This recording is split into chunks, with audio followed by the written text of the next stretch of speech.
When hearing the word sex, most people think of penetration, of intercourse, but these two things, sex and penetration, are not the same. In fact, sex can be many different things, and it doesn't even need to include penetration at all. Yes, you can have sex without entering the penis into the vagina. Yes, you can have sex without an erection. So if for whatever reason you would like to avoid penetration, or at least to reduce its prominence in your sex life with your partner, then Outercourse might be just the thing for you.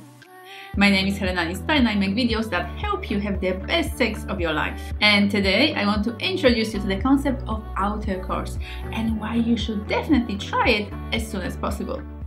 So the concept of Outercourse has been around for a few years now, but I really still believe that it hasn't achieved the kind of status and the kind of recognition that it deserves in modern bedrooms. And simply put, it is any kind of sexual activity, sexual play that does not include penetration of the vagina or of the anus, also known as non-penetrative sex.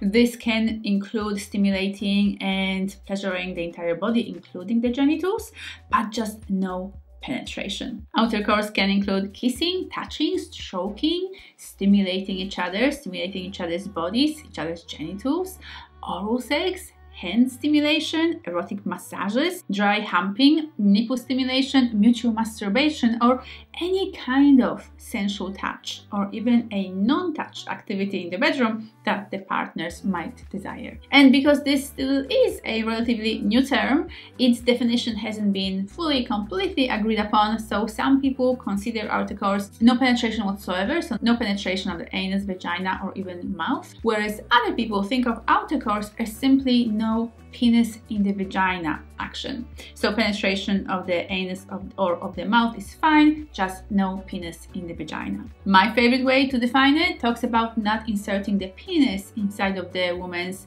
vagina or anus, but things like oral sex or any kind of stimulation, any other kind of stimulation of the genitals is perfectly fine. And so why exactly is defining Outercourse in this way important, as opposed to just calling it a glorified foreplay? Well, it's not the same, and the difference has got a lot to do with the mindset here. As I mentioned before, huge majority of people think of sex as penetration, as intercourse. And so when you perceive sex as penetration, where the main event revolves around inserting the penis into the vagina, everything that happens before that becomes a lesser sort of activity. So foreplay is usually thought of as just this thing we just need to get through in order to get the genitals ready for the main event, for the main course, for penetration. Whereas introducing the concept of Outercourse completely changes that, because we're sort of moving to the side the notion of penetration. This can happen later or at a different time, whatever you decide, but for now, the main event is the Outercourse. There are a few reasons why you might be interested in Outercourse and why you should give it a go, with the first one being that it increases pleasure for both partners. In my personal experience, and of that of many people that I have spoken to about sex, the genital action alone, where we basically kind of rush to the intercourse, to inserting the penis into the vagina, that kind of sexual experience can become a little disappointing, in that the whole experience can feel a bit too rushed.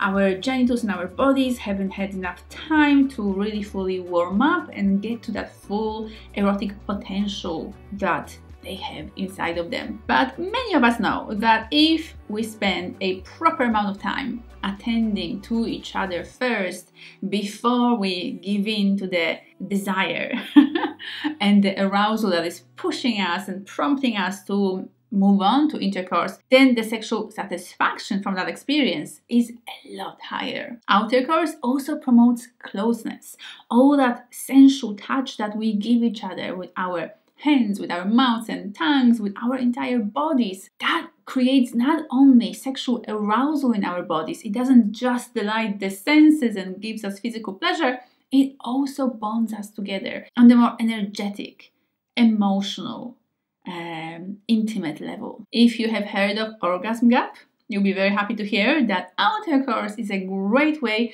to reduce it. The term orgasm gap describes a situation where women, on average, orgasm a lot less frequently during a partnered sexual experience than men do. And we know from an abundant amount of study and research in this area that most women, huge majority of women, do not orgasm from penetration alone. Women need clitoris stimulation, women need the kind of touch that a penis going in and out doesn't necessarily give us. The erotic center of our bodies is our clitoris, and we do need it to be stimulated, which can very rarely happen during penetration. An erect penis going in and out of the vagina hasn't got the capacity or the ability to stroke and rub the clitoris at the same time. We'll need to make an effort in order to introduce that clitoris stimulation, either with a hand or a sex toy,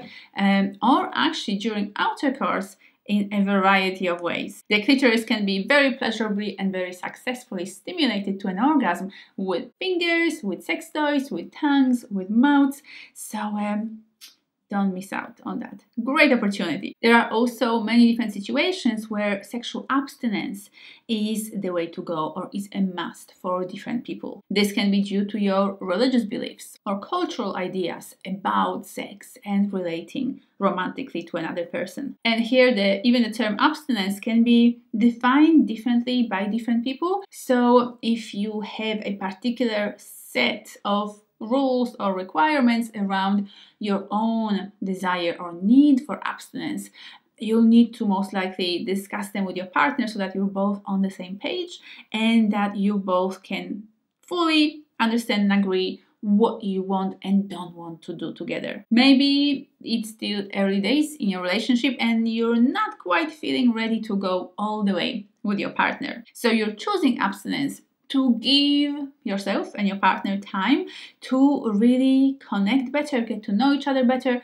and get to the point in your relationship where you both feel ready to take that step together. Maybe you want to avoid pregnancy and for whatever reason you don't want to use the different available contraceptive methods, or you actually don't have access to them, and so abstinence, sexual abstinence, is actually the only option for you in order to not get pregnant before you're ready. Maybe you're worried about STIs. Either both of you haven't been tested yet at this point, or you're actually aware that either yourself or your partner is a carrier of an STI, and so you want to avoid any risk of transferring that STI to each other. If that's the case for you, please be aware that while outercourse will protect you from some STIs, it won't protect you from all of them. Some STIs are transferred through bodily fluids, in which case not having intercourse, not actually ejaculating or even penetrating your partner's vagina is going to be helpful. However, only to an extent, because many STIs can still be transferred through oral sex. So you might need to use a barrier like a dental dam for oral contact. However, other STIs can be transferred through skin-to-skin contact.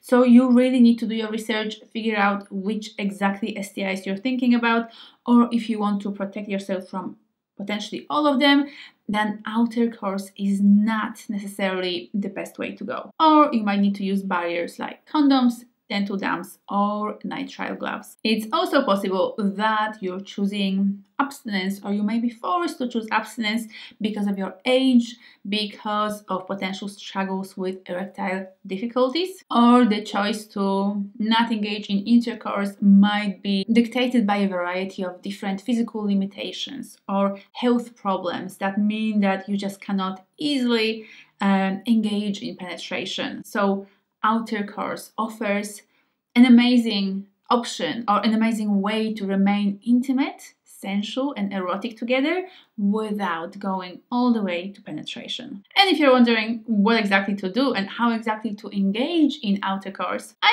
invite you to think back to the early days of your relationship and to all the different ways that you played back then. Typically in any relationship, initially we spend a lot more time doing other things other than penis in the vagina penetration. So it's very likely that you were engaging in a lot of different things like erotic massages, like a lot of kissing, making out, cuddling, caressing each other, massaging, stroking each other all over. And only then with time, all these other activities can often, unfortunately, start to fade away, and we concentrate more and more on that main event, being the intercourse. But when it comes to outercourse and the way that you play and choose to play with your partners, there are so many possibilities. There's so much variety here and so much room for exploration of each other's pleasure, erogenous zones, and experiences of deep erotic sensuality and bliss that it really feels like a wasted opportunity if we don't engage in all these different delicious yummy ways. And here a wonderful way to proceed is to have a good channel of communication with your partner about what you both want and desire when it comes to anything that is not intercourse in the bedroom. Pretty much all of us have some kind of favorite way of being touched and of touching our partner. There are different kinds of stimulation that we enjoy that can lead us to an orgasm. There are different kinds of stimulation that we love that do not lead to an orgasm, yet they are still deeply pleasurable, erotic, and satisfying. So outercourse really allows you to explore a lot more and to learn a lot more when it comes to your partner's body and how you two can interact physically, sensually with each other for pleasure and sexual satisfaction. The penis-centric sex can follow a very narrow script. Get the penis hard, penetrate the vagina, ejaculate, it's over. But when you start thinking of sex in terms of outercourse, there is a wealth of possibilities and different activities that you can engage in together, which leaves us with one last question. Can outercourse be followed by intercourse? And the answer is yes. Of course, it's your bedroom, it's your sex life. It is your experience together that we're talking about here, that we're discussing here in this video. So it goes without saying, you can do whatever you like in your bedroom and in your sex life, whatever satisfies you, whatever brings you pleasure and joy. It is also very likely that while you are engaging in outercourse, the desire for intercourse, for the penetration, will arise as well in one of you or probably in both of you. And while that's very likely is going to be the case, I still encourage you to give outercourse a go on its own and to not necessarily follow those instincts, to just go for the penetration, to insert the penis inside of the vagina. Playing with outercourse can really open your eyes to what's actually possible in the bedroom. A lot of people just go to that routine experience of mechanically penetrating their partner, and that becomes their sex life. It becomes very routine and almost mechanical in a way. And while that can be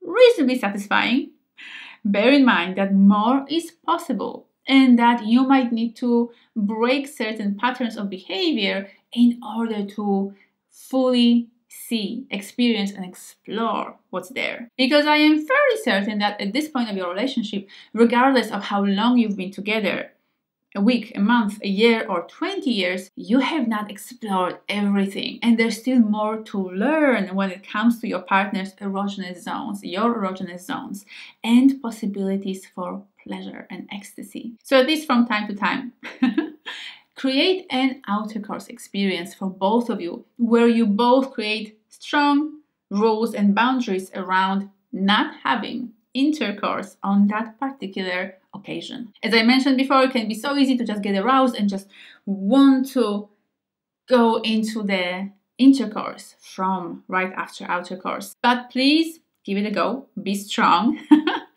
Agree with your partner that this is not going to happen, that you're going to engage for as long as it feels good, half an hour, maybe an hour, maybe longer, but there will be no intercourse. There will be just this outercourse experience. If nothing else, this will be a wonderful way to mix things up a bit and to create something different, a bit of a variety in your sex life together that maybe potentially at this stage got a bit penis-centric or intercourse-centric. And if you'd like to hear more about my amazing, sensual, erotic, orgasmic ideas for both of you as a couple, and if you're curious about the world of Tantra and what it can do for you and offer to both of you, then make sure to check out my online course, Tantric Sex for Couples. It is a powerful journey that you both will go on together and that will keep enriching your sex life together and deepening your intimate connection. You will find the link to the course in the description bar below, and I look forward to seeing you there.